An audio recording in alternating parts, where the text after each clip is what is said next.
Witam, tym razem pokażę Państwu, jak poprawnie zaklinować żeleziec w trzonku.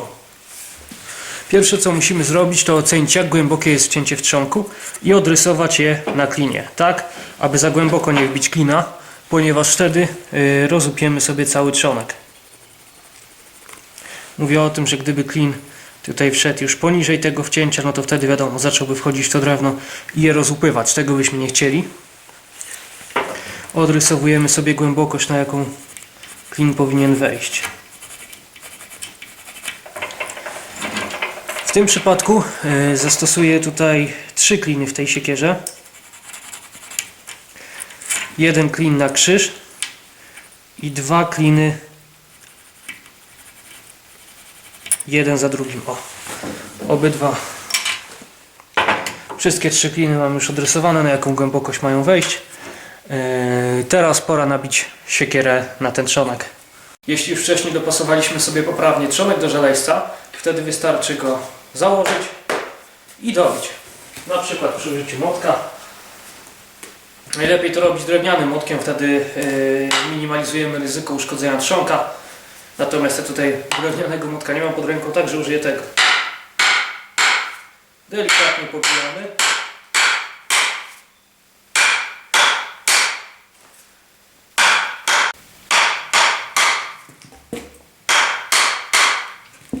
Słyszą Państwo teraz już taki trochę głośniejszy dźwięk, bardziej tępy. Trzonek odskakuje jeszcze mocniej. To oznacza, że żeleziec osiadł już na końcówce tego trzonka, tak jak chcemy, ale można go jeszcze trochę na siłę dobić przy użyciu takiej metody, którą zaprezentuję teraz. Ta metoda polega na uderzaniu dolną częścią trzonka w jakiś twardy materiał, tak aby waga samego żelejca sprowadziła go jeszcze dodatkowo na dół. Uważamy też przy tym, żeby trzonka naszego nie rozłupać, a więc nie uderzamy jego krawędziami, tylko najlepiej samym środkiem.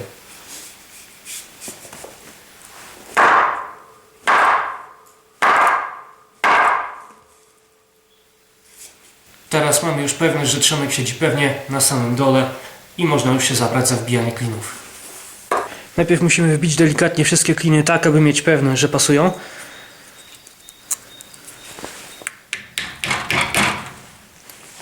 Jeśli klin jest dużo za szeroki, no to go po prostu przycinamy, żeby nam się całkowicie nie rozłupał podczas wbijania, ale odrobinę tam powiedzmy milimetr czy te 2 to może być szerszy, bo krawędzie ucha go po prostu i tak zedrą podczas wbijania.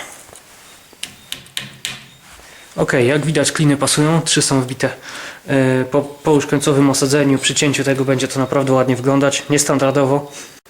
Teraz, gdy mamy już pewność, że kliny są idealnie dopasowane do trzonka siekiery, będzie można zacząć wbijanie, ale radziłbym do tego użyć jakiegoś środka mocującego, na przykład kleju do drewna wikolowego, który nie dość, że pomoże wbijać te kliny, bo na początku oczywiście jest w stanie płynnym, to potem zastygnie i będzie te kliny trzymał tak, że na pewno nie wypadną. Zamiast tego można także użyć na przykład pokostu lnianego, który nie dość, że zaimpregnuje drewno i spowoduje, że to drewno spęcznieje od środka, jednocześnie bardziej się klinując, to też pomoże przy wbijaniu. Ja w tym przypadku użyję smoły, którą sam wytapiałem z karpiny. Niestety trochę nasypało mi się do niej piachu podczas wyciągania tej dolnej puszki, także piach na pewno tutaj pomoże trzymać te kliny w miejscu ze względu na tarcie. Wiadomo, jak smoła zastygnie, to robi się też twarda. A na samym początku, jak jest nagrzana, jak jest jeszcze gorąca, wtedy pomoże te kliny wbić, bo da trochę po prostu poślizgu. Ok, wyciągamy kliny z trzonka, delikatnie, żeby ich nie ułamać. Teraz zamoczę trochę te kliny w smole z piachem i delikatnie je dobiję do trzonka. Na początku dobijamy to tylko bardzo delikatnie. Zaraz wyjaśnię Państwu dlaczego.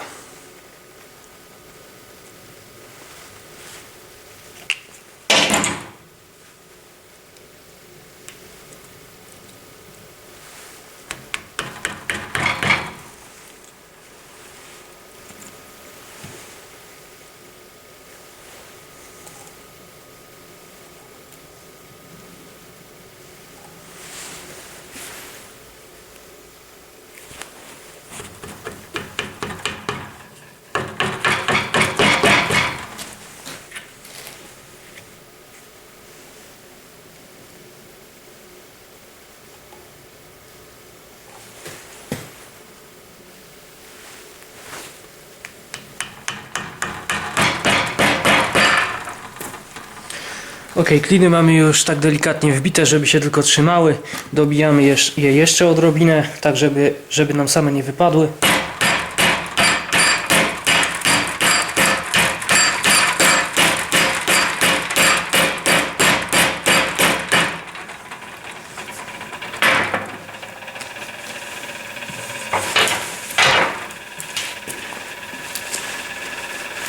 Trochę nam tej smoły wychodzi, żeby mi nie zalała całego żelejsta. Zbiorę jej nadmiar.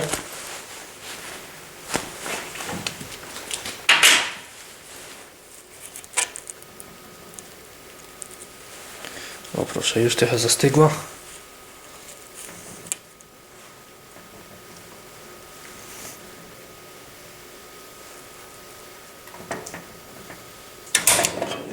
Nagrzeję ją trochę palnikiem, żeby nie była zbyt twarda, bo wtedy uniemożliwi nam wbicie do końca.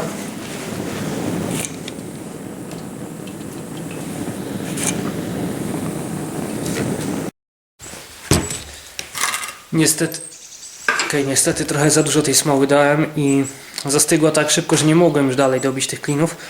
Także muszę zebrać ten nadmiar i spróbować jeszcze raz.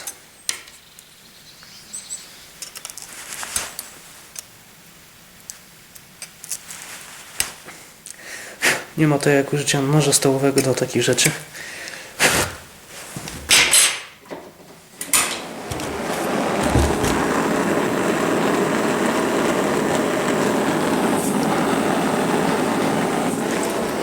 Ok, zbiorę nadmiar tej smoły, żeby też nie zatykała tego wszystkiego. Jak jest jej za dużo, no to też za szybko to po prostu skleja i nie mogę dobić tych klinów do końca.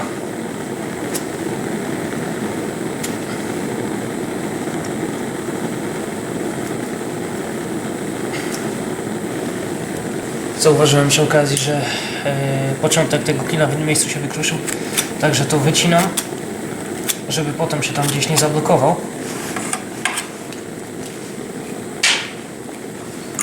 Ok, jeszcze jeden klin.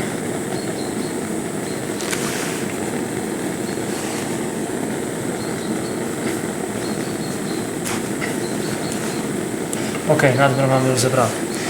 Widzieli Państwo, jak delikatnie wbiłem te kliny tak, żeby się tylko trzymały. Teraz pokażę, na czym polegała dalsza część tego osadzania.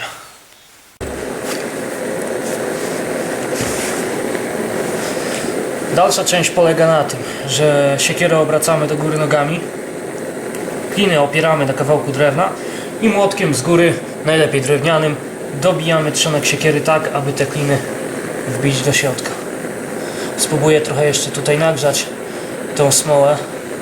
Mam nadzieję, że trzyma się w stanie płynnym na tyle długo, żeby elegancko te kliny tutaj wbić.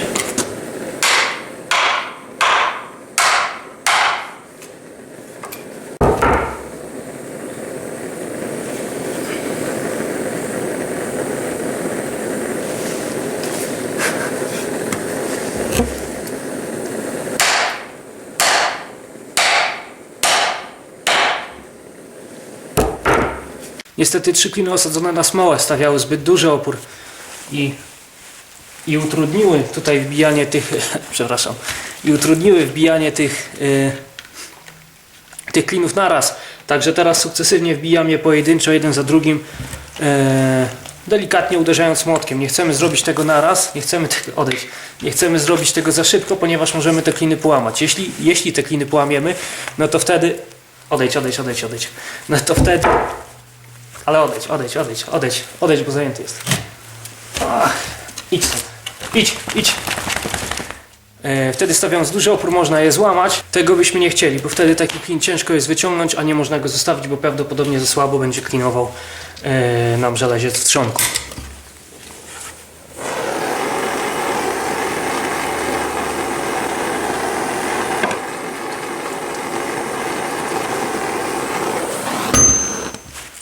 Jak widać, może ten ostatni klin zrobiłem trochę za wąski.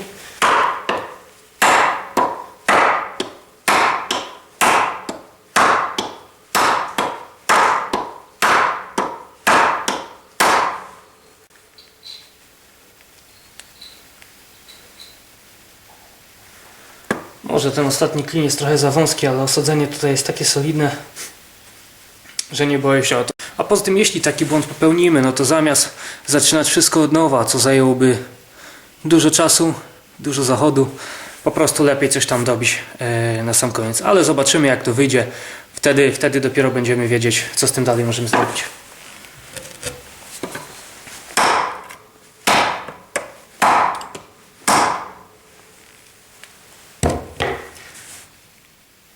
Ok, kliny weszły już tak głęboko, jak to się tylko dało.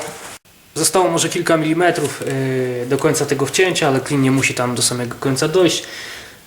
Trzymają one się już na tyle mocno, że po prostu chcą się łamać, zamiast wchodzić dalej. Także teraz ucinamy je na równo z trzonkiem i zobaczymy, jak to wygląda.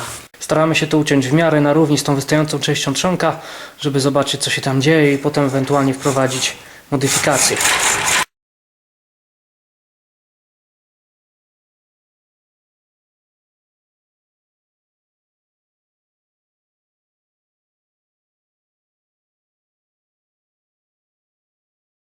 Tak to teraz wygląda. Świeżo ucięte kliny wyróżniają się mocno na tle ciemniejszej reszty trzonka, która jest po prostu zalana teraz smołą.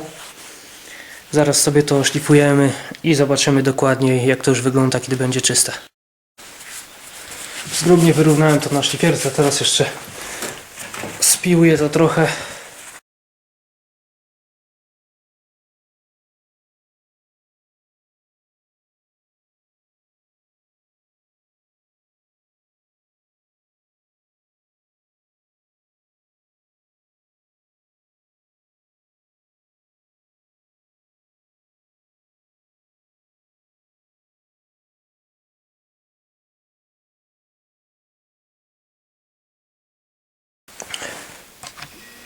Teraz, jak widać na zbliżeniu, ta dziurka nie jest taka duża, jakby się wydawało.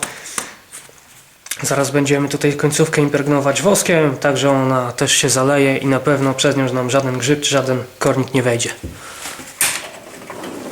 Zbierzemy jeszcze nadmiar tej smoły, która nam tutaj została na żeleźcu.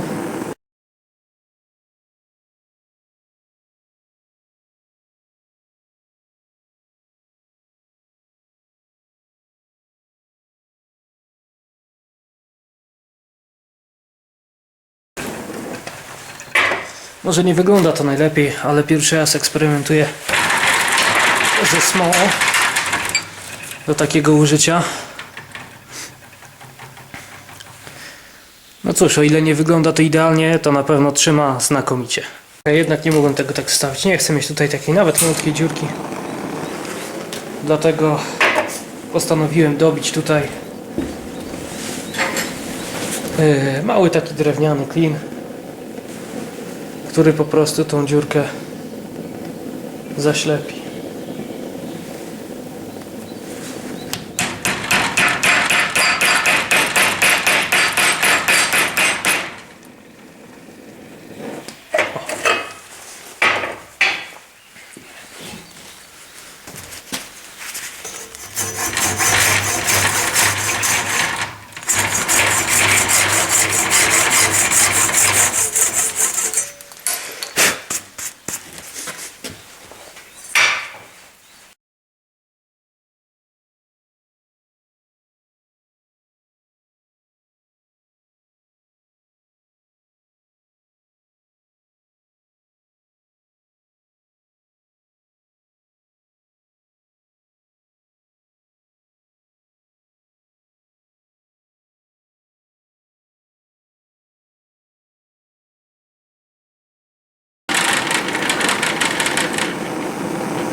Jeśli ktoś myśli, że teraz wyżarzam żeleziec, może należy pamiętać, że odpuścić można ten żeleziec siekiery dopiero tam przy powiedzmy 300-400 stopniach i powyżej. Siekiera jest tak chłodna, że mogę ją spokojnie trzymać gołą ręką, także nie ma szans na to, aby straciła swoją twardość. Najważniejsza część, czyli jak nasze kliny siedzą w trzonku i jak to wygląda.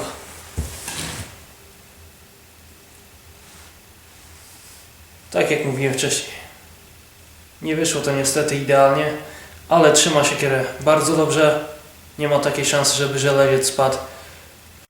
Na swoje usprawiedliwienie powiem jeszcze, że trzonek był z odzysku, także miał już wcześniej jakieś pęknięcia, przecięcia tu na samej górze, gdzie wbija się klin.